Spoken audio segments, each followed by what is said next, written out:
Hello friends, कैसे हो आप सब लोग? अच्छे ही होंगे।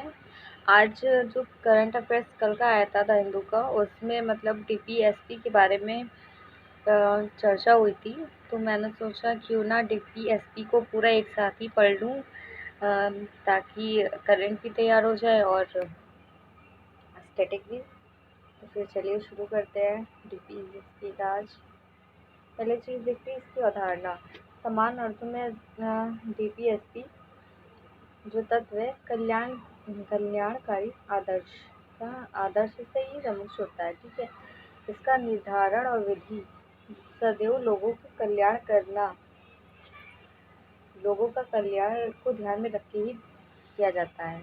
ठीक है, आता है इन समस्याओं को हल करने के संविधान में राज्य के लिए नीतिगत निर्देशों को शामिल किया गया, ताकि प्रस्तावना में परिकल्पित जो लोक कल्याणकारी राज्य की स्थापना है वो पूरी हो सके। नेक्स्ट आता है संविधान उपबंध एवं उद्देश्य। इसका उद्देश्य क्या था? ठीक है, इसका उद्देश्य ये था कि पहले तो ये देख रहे थे कितने से कितने तक आर्टिकल में दिया हुआ है। ये भाग 4 में आर्टिकल 36 से लेकर 51 तक में है, और ये लिया गया है आयरलैंड से। ठीक है, इससे क्वेश्चन बन सकता है कि भारत भारत के संविधान में डीपीएसपी कहाँ से लिया गया है। तो ये आयरलैंड से है। फिर इसका उद्देश्य भी पढ़ लेते हैं। पहली चीज़, इसका उद्देश्य कल्याणकारी राज्य की स्थापना करना होता है। ठीक है, दूसरा है राज्य का कर्तव्य है कि सामाजिक, आर्थिक और लोकतंत्र की स्थापना के लिए अपनी नीतियों और विधियों के द्वारा निर्देशक तत्व को कार्यान्वित करे। निर्देशक तत्व का उद्देश्य है कि सरकार के समक्ष उपलब्धि का एक ऐसा मानदंड रखे जो अपनी सफलता और असफलता की जांच कर सके। फिर आता है इसकी विशेषताएं प्रस्तावना में उल्लेखित सामाजिक, आर्थिक, राजनीतिक न्याय तथा स्वतंत्रता, समानता, बंधुत्व की भावना से प्रेरित है, और इसका देश के शासन में इसका मूलभूत भूमिका भी है। और राज्य का कर्तव्य होता है कि वह विधि के द्वारा इन तथ्यों को प्रभावी बनाए। राज्य के नीति निर्देशक तत्व वाद योग्य नहीं है, अर्थात इन्हें न्यायपालिका में चुनौती नहीं दी जा सकती है। साथ ही साथ सरकार इन्हें लागू करने के लिए बाध्य भी नहीं है। जो ये डीपीएसपी है, ये मुख्यतः अगर देखा जाए तो गांधी जी की गांधी जी ऐसा ही समाज चाहते थे, लोक कल्याणकारी समाज चाहते थे गांधी जी। ठीक है, उसके लिए इन्होंने फिर देखा गया संविधान में कहाँ इस चीज़ को फिट किया जा सकता है कि गांधी जी का राम राज्य जो चाहते थे वैसा एक भाग संविधान में जोड़ा गया। लेकिन इसको वादी योग इसलिए नहीं रखा, क्योंकि जैसा फंडामेंटल राइट है हमारा, वो हमारा वादी योग है। ठीक है, और ये इसलिए नहीं है क्योंकि जब अंग्रेज हम भारत छोड़ के गए थे, उस समय भारत की स्थिति ऐसी नहीं थी कि वो सारी चीज़ें उस समय लागू कर सकते हैं। जब भारत, अगर 1700 में देखा जाए तो भारत का जो जीडीपी था वो 35% के अप्रॉक्स था। लेकिन जब अंग्रेज छोड़ के भारत गए हैं, तब भारत की जीडीपी का जो टोटल इसका योगदान है 1% भी नहीं बचा था। और करंट में हम लोग 275 साल से मतलब संघर्ष करते करते अब हम लोग की जीडीपी 4 से 5% पे आई है। तो ये फर्क था। तो उस समय भारत की स्थिति ऐसी नहीं थी कि ये इसको लागू किया जा सकता। लेकिन जो अम्बेडकर जी थे, उन्होंने कहा कि अगर हर हर पार्टी होती है वो सत्ता में वापस आना चाहती है, और इसके लिए उसे कुछ ना कुछ काम करने ही पड़ेंगे। और डीपीएसपी इसी का प्रत्यक्ष उदाहरण है कि अगर डीपीएसपी है, ये लोक कल्याणकारी राज्य से जुड़ी हुई है। ठीक है, और जब तक हम लोगों के कल्याण के लिए कोई कदम नहीं उठाएंगे, उनके लिए कोई कार्य नहीं करेंगे, तो जब दोबारा चुनाव होगा तो जनता हमें नहीं चुनेगी। क्यों? क्योंकि हमने उनके लिए कोई काम नहीं किया। इसलिए एक तरह से अबाध्य न होकर भी एक बाध्यकारी हो जाता है। और आज की जनता तो ज़्यादा जागरूक है। ठीक है, फिर चलते इसका वर्गीकरण। इसका वर्गीकरण तीन तीन भाग में किया जाता है। पहला समाजवादी, गांधीवादी, उदारवादी। आइए इसके देख लेते हैं पार्ट्स भी। आर्टिकल 38, 38(1), 38(2) और 39, ये 3 आर्टिकल हैं समाजवादी। इसको भी पढ़ लेते हैं। राज ऐसी समाज की स्थापना करने का प्रयास करे जिससे व्यक्ति के लिए सामाजिक, आर्थिक, राजनीतिक न्याय सुनिश्चित हो सके। मतलब जो इंसान को ज़रूरत होती है सोशल, इकोनॉमी और पॉलिटिकल, ठीक है, न्याय सुनिश्चित हो सके, ऐसा उन्होंने 38(1) में क्या कहा है।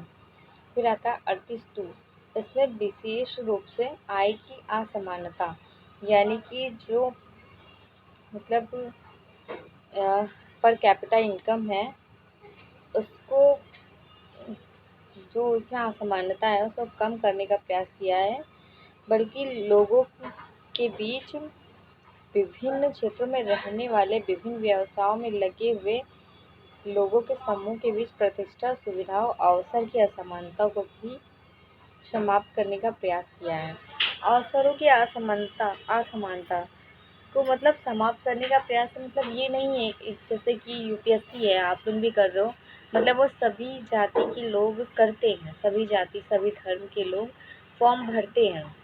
तो ये हो गया अवसर की असमानता। लेकिन अब सभी लोग क्वालिफाई तो नहीं कर सकते ना। जिसमें जो अच्छे से पढ़ेगा, जो जिसमें क्वालिटी होगी, क्वालिफाई उसी वही कर सकता है।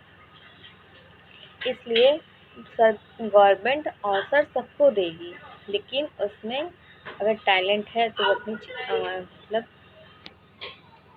लक्ष्य तक पहुंच सकता है।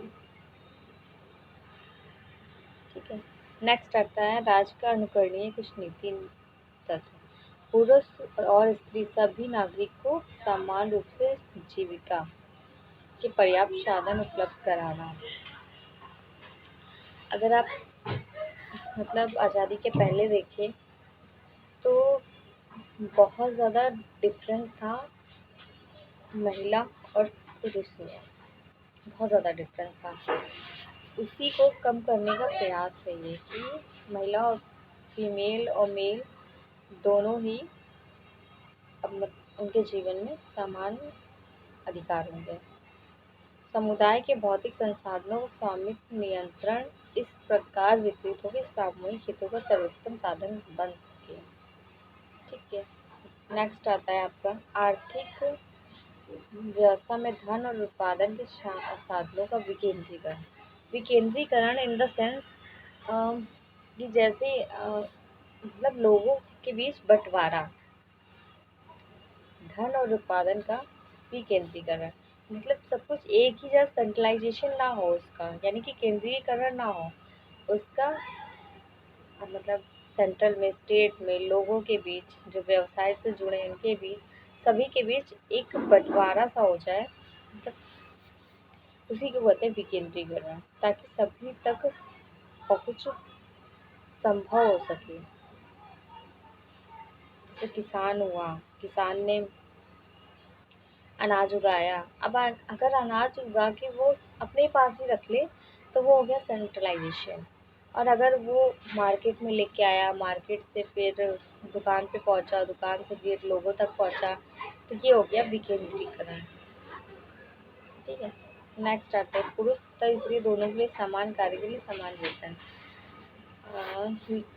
फीमेल और मेल दोनों में ही ये डिफरेंस ज़्यादा है, जबकि वर्कलोड दोनों पे सेम ही होता है कि महिला भी 8 घंटे वर्क करती है, पुरुष भी 8 घंटे वर्क करता है, लेकिन फिर भी मेल की पुरुषों की सैलरी महिला से ज़्यादा होती है।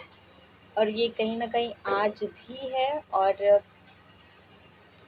हर सेक्टर में ये देखने को मिलता है। फिर रहता है कर्मकारों के स्वास्थ्य और शक्ति तथा बालकों की सुकुमार अवस्था का दुरुपयोग न हो, आर्थिक अवस्था से विवश होकर नागरिकों को ऐसे रोजगार न करने पड़े जो आयु और शक्ति के अनुकूल ना हो। आयु और शक्ति के अनुकूल ना हो, मतलब बच्चों को ऐसी जगह काम करने के लिए नहीं भेजा जाना चाहिए जिससे उनकी जान माल का खतरा हो या जिससे उनके स्वास्थ्य को खतरा हो। बालकों को स्वतंत्र गरिमामय वातावरण, विकास, स्वास्थ्य विकास के अवसर और सुविधा दी जानी चाहिए ताकि वो अपना विकास कर सके और उनके जो यूथ है उसका शोषण ना हो, नैतिक तौर पर और आर्थिक तौर पे भी। ठीक है, नैतिक और आर्थिक तौर पर उनकी रक्षा की जाए। फिर आता है 39 का समान न्याय निःशुल्क विधिक सहायता। समान न्याय यानी कि समान न्याय मतलब चाहे वो गरीब हो चाहे अमीर हो, चाहे वो अंबानी हो या फिर एक रिक्शा चालक, सभी को समान न्याय दिया जाना चाहिए। ये हमारे मतलब ये मूल अधिकार भी है हमारा और ये हम बीपीएससी में भी है। और विधिक सहायता, निःशुल्क विधिक सहायता इसलिए दी जाती है ताकि बहुत सारे ऐसे लोग हैं जो भी उनको मतलब जो कोर्ट कचहरी के खर्चे होते हैं बहुत ज़्यादा लंबे होते हैं, तो उस अकॉर्डिंग सभी उसको मतलब सभी के पास इतना पैसा नहीं होता कि उसको मतलब उसको लड़ सके या कोई भी अपना मुकदमा कंटिन्यू करता रहे, इसलिए। और आपने देखा होगा या तो सुप्रीम कोर्ट बहुत सारे ऐसे मामले होते हैं जिनमें वो तो खुद ही संज्ञान ले लेते हैं कि हाँ ऐसा हो रहा है, तो खुद ही मतलब संज्ञान में लेके फैसला देते हैं। और नहीं तो इसके लिए एक PIL होती है, मतलब कोई भी एक ग्रुप का हो वो जाके कोर्ट में सबमिट कर दे जो भी शिकायत है, उसको फिर सुप्रीम कोर्ट अपने संज्ञान में ले लेता है। ठीक है, एक ये हो गया। फिर आता है आर्टिकल 41, कुछ दशाओं में काम, शिक्षा, लोक सहायता पाने का अधिकार। ठीक है, बेकारी, बुढ़ापा, बीमारी, निःशक्तता, जैसे इसका एग्जाम्पल देखा जाए तो जो मतलब पेंशन योजना है और स्वास्थ्य के लिए जैसे आयुष्मान कार्ड हो गया, ये सब जो है ये हमारे लोक कल्याणकारी राज्य की स्थापना के लिए बनाया गया है। दूसरा, इन काम की न्याय संगत मनोचित दशाओं का प्रसूति सहायता का अगर एग्जाम्पल देखिए तो मतलब इन्होंने स्टार्ट किया है मातृत्व सुरक्षा, जननी योजना, ये सारे इसी से जुड़े हुए हैं। फिर आता है कामगारों के लिए निर्वाह मजदूरी आदि। सभी काम को करने, निर्वाह मजदूरी से जीवन स्तर, अवकाश का संपूर्ण उपयोग सुनिश्चित करना और सामाजिक और सांस्कृतिक स्तर पर अवसर जो भी है, जैसे गाँव में कुटीर उद्योग में व्यक्तिगत या सहकारी आधार को बढ़ाना। फिर आता है 43 का उद्योग के प्रबंध कामगारों का भाग लेना। ठीक है, मतलब सभी भाग ले सकते हैं। आता है उदारवादी तत्व, आर्टिकल 44 से है। उदारवादी में एक समान सिविल संहिता बनाना, कोड बनाना, जो कि इस समय बहुत ज़्यादा चर्चा में है कि सिविल संहिता बनाना ताकि सभी के लिए एक जैसा ही जो भी न्याय के जिस संदर्भ में न्याय किया जाता है सभी के लिए एक समान हो सके, न्याय प्रक्रिया एक समान हो सके। फिर आता है 45, राज्य प्रारंभिक शैशव अवस्था की देखरेख, 6 से 14 वर्ष के सभी बच्चों को शिक्षा प्रदान करने का अभियान। इसके लिए गवर्नमेंट ने बहुत सारी स्कीमें निकाली हैं, जैसे सर्व शिक्षा अभियान, बेटी बचाओ बेटी पढ़ाओ, बहुत सारे हैं जो बच्चों को निःशुल्क शिक्षा देते हैं। और इसके साथ साथ निःशुल्क शिक्षा के साथ यूनिफॉर्म, बुक और मिड डे मील के तहत भोजन सभी कुछ उपलब्ध करवाया है गवर्नमेंट ने। और अब तो मतलब RT के तहत प्राइवेट स्कूल में भी बच्चे फ्री में एजुकेशन प्राप्त कर सकते हैं, ऐसा भी प्रावधान है। फिर आता है कृषि और पशुपालन का संगठन। राज्य कृषि और पशुपालन को आधुनिक और वैज्ञानिक प्रणालियों से संगठित करने का प्रयास करेगा। किसान के लिए भी जैसे कई सिंचाई योजना है, बिजली की बिजली के लिए है, और सड़क परिवहन के लिए कई सारी योजनाएं गवर्नमेंट ने बना रखी है। फिर आता है 48 का पर्यावरण का संरक्षण, संवर्धन, वन तथा वन जीवों की रक्षा। ये इस समय ना मोस्ट इम्पॉर्टेंट है, मोस्ट इम्पॉर्टेंट टॉपिक है ये, मोस्ट इम्पॉर्टेंट है, क्योंकि इस समय पर्यावरण बहुत ज़्यादा इम्पोर्टेंट हो जाता है। और G20 की अध्यक्षता भारत के पास है। क्लाइमेट चेंज इस समय बहुत ज़्यादा चर्चा में है। वो इस अकॉर्डिंग देखा जाए तो पर्यावरण मोस्ट इम्पॉर्टेंट हो जाता है। फिर आता है 39 राष्ट्रीय महत्व स्मारकों, संस्थानों, वास्तुओं का संरक्षण। इसके लिए आपने देखा होगा कि यूनेस्को जो है, यूनेस्को के तहत कई भारतीय स्मारकों को संरक्षित किया गया है, तो ये इसी के तहत आता है। फिर आता है आर्टिकल 50 कार्यपालिका से न्यायपालिका का पृथक। राज्य की लोक सेवाओं में न्यायपालिका को कार्यपालिका से पृथक करने के लिए राज्य दिखाएगा।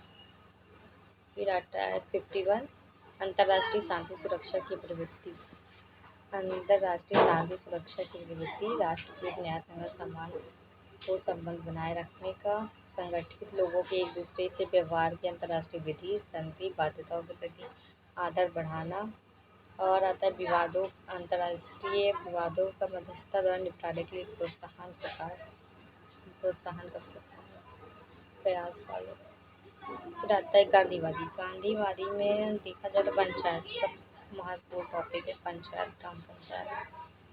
ग्राम पंचायत का संगठन, ठीक है। ग्राम पंचायत संगठन शक्ति स्वायत्त शासन की इकाइयों के रूप में कार्य करने योग्य बनाने के लिए आवश्यक है। फिर आता है 43 कुटीर उद्योग का व्यक्तिगत या सहकारी आधार पर प्रोत्साहन।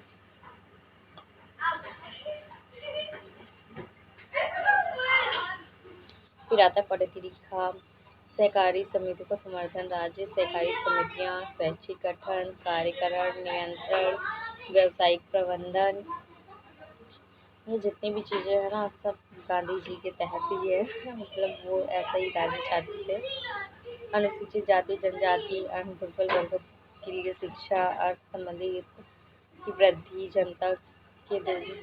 राज्य जनता के दुर्बल वर्गों के विशेष रूप से अनुसूचित जाति और जनजातियों के लिए शिक्षा और अर्थ संबंधी हितों की विशेष सावधानी से अभिवृद्धि करेगा। सामाजिक अन्याय और शोषण से उनकी रक्षा करेगा। 47 में दिया है पोषाहार स्तर, level of nutrition, standard of living को ऊंचा करना, पब्लिक हेल्थ में सुधार राज्य का कर्तव्य है, ठीक है। फिर आता है आपका 48 राज्य गाय, बछड़ा, दुधारू पशुओं की नस्लों का परिरक्षण करेगा, सुधार के लिए और तथा उनके वध का प्रतिषेध करने के लिए नियम बनाएगा, जो कि अभी करंट में दिखता है। राज्य की नीति निर्देशित प्रथम संवैधानिक संशोधन कब का हुआ है ये भी देख लीजिए, प्री में पूछ लिया जाता है। पहला तो है 39 का और अथवा ए सामान्य न्याय निःशुल्क विधिक सहायता। फिर 39 यानी कि एफ बालकों को स्वतंत्र और गरिमापूर्ण वातावरण में स्वास्थ्य विकास की अवसर दी जाए, बालकों एवं अल्प व्यक्तियों की शोषण से तथा नैतिक और आर्थिक परिव्यास से रक्षा की जाए। फिर 43 का राज्य उद्योगों के प्रबंधन में कर्मकारों का भाग लेना, ऐसा ही वो सुनिश्चित करें और इसके लिए कदम उठाएं। 48 का पर्यावरण का संरक्षण, संवर्धन और वन्यजीवों की रक्षा। क्या आता है आपका 42 संविधान संशोधन अधिनियम 1976 के तहत, जो कि 1976 में वह संविधान संशोधन का किया गया था, जिससे मिनी संविधान संशोधन भी कहते हैं। उसी के तहत इसमें संशोधन हुआ था। फिर 44 संविधान संशोधन ये हुआ था 1978 में, अनुच्छेद 38। इस अनुच्छेद में एक और तथ्य जोड़ा गया, जिसके अनुसार राज्य व्यक्तियों, विभिन्न क्षेत्र में रहने वाले लोगों, विभिन्न व्यवसाय में लगे लोगों के बीच प्रतिष्ठा, सुविधा, आय और अवसरों की असमानता को समाप्त करने का प्रयास करेगा। फिर आता है 96 संविधान संशोधन। इसमें अनुच्छेद 45। इस अनुच्छेद की विषय वस्तु में संशोधन किया गया, जिसके अनुसार राज्य सभी बालकों के लिए 6 वर्ष की आयु पूरी करने तक प्रारंभिक बाल्यावस्था की देखरेख और शिक्षा उपलब्ध कराने का प्रयास करेगा। फिर आता है 97। 43 सहकारी समिति संवर्धन, राज्य सहकारी समितियों का गठन, कार्यकरण, लोकतांत्रिक नियंत्रण, व्यावसायिक प्रबंधन को प्रोत्साहित करेगा। फिर आता है बाहर के नीति निर्देशक तत्व, यानी कि जो DPSP के बाहर है। अनुच्छेद 335। इसमें भी देख लेते हैं। सेवाओं और पदों के लिए अनुसूचित जाति एवं जनजातियों के दावे संघ या किसी राज्य के कार्यकलाप से संबंधित सेवाओं, पदों के लिए नियुक्तियां करने में अनुसूचित जाति जनजाति के दावों का प्रशासन की दक्षता बनाए रखने संगति के अनुसार ध्यान रखा जाए। 350 का प्राथमिक स्तर पर मातृभाषा में शिक्षा उपलब्ध कराई जाए। प्रत्येक राज्य और राज्य के भीतर प्रत्येक स्थानीय प्राधिकारी भाषाई अल्पसंख्यक वर्गों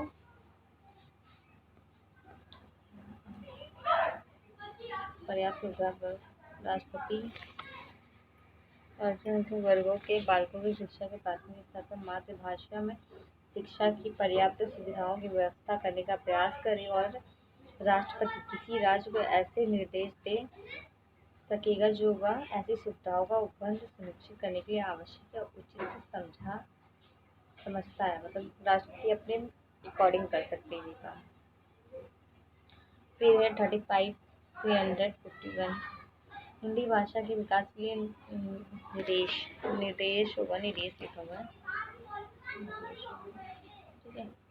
योगा संघ का कर्तव्य होगा हिंदी भाषा का प्रसार करे, उसका विकास करे, सामाजिक संस्कृति के सभी तत्व की अभिव्यक्ति का माध्यम बन सके और उसकी प्रकृति में हस्तक्षेप किए बिना हिंदुस्तानी में 8वीं अनुसूची में निर्दिष्ट भारत की अन्य भाषाओं में प्रयुक्त रूप, शैली और अभिव्यक्ति को आत्मसात करते हुए जहाँ आवश्यक या वांछनीय हो उसके शब्द भंडार के लिए मुख्यतः संस्कृत से और गौड़ता अन्य भाषाओं से शब्द ग्रहण करते हुए उसकी समृद्धि सुनिश्चित करें।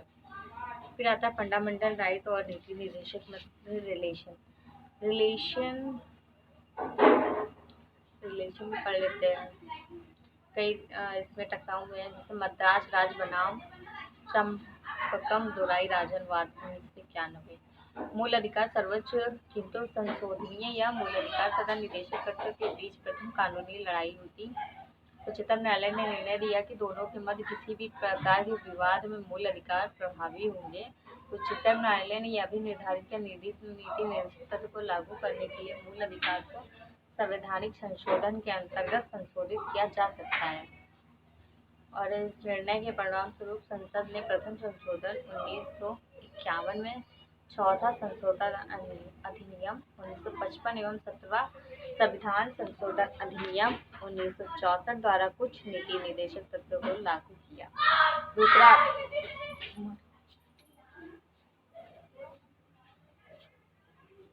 केरल शिक्षा विधेयक मध्य 1959 सामंजस्यपूर्ण व्याख्या।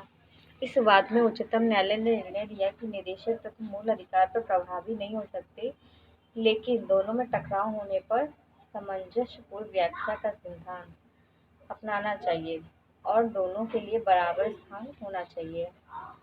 फिर आता है गोलकनाथ, ये इम्पोर्टेंट है। बनाम पंजाब राज्यवाद और मूल अधिकार गैर संशोधन। इस विवाद में उच्चतम न्यायालय ने निर्णय दिया संविधान में मूल अधिकारों को नैसर्गिक स्थान प्राप्त है तथा संसद नीति निर्देशक तत्व को लागू करने के लिए मूल अधिकार में संशोधन नहीं कर सकती। ठीक है, फिर एक आता केशवानंद, ये भी इम्पोर्टेंट है, काफी चर्चा में रहता है। ये कहाँ का है? केशवानंद भारती, केरल राज्यवाद 1973। उच्चतम न्यायालय ने निर्णय दिया कि मूल अधिकार और निर्देशक तत्व संविधान का अंतःकरण यानी कंसाइन से तथा ये एक दूसरे के विरोधी ना होकर पूरक है।